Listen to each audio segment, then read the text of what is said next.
ఒక వ్యక్తి జీవితాన్ని మార్చేది విద్య. పేదరికాన్ని రూపుమాపేది కూడా విద్యతోనే సాధ్యం.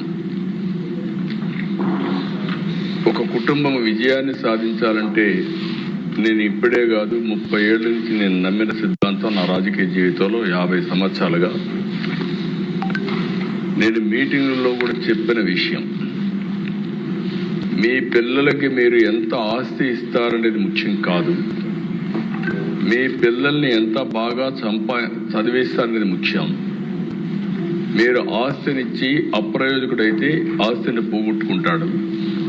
మీరు ఇచ్చే విద్యతో సమర్థవంతంగా పనిచేసి నిర్భరతను నేర్పిస్తే అచంచలమైన విశ్వాసంతో ముందుకు పోయి ఏదైనా సాధిస్తాడనేది నా థియరీ దిశ.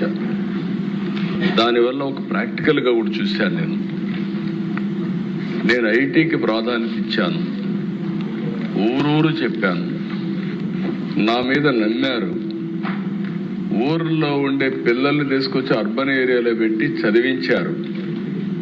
చదివించిన పిల్లలు ఐటీలో ఉద్యోగాలు వస్తే ఈరోజు ప్రపంచం అంతా వెళ్ళారు. ఎన్నో సంవత్సరాలు కదా దిశ, 25 సంవత్సరాల్లో ఈరోజు గర్వంగా చెప్తున్నా, ప్రపంచంలో హైయెస్ట్ పర్ క్యాపిటా ఇన్కమ్ సంపాదించే జాతి తెలుగు జాతి.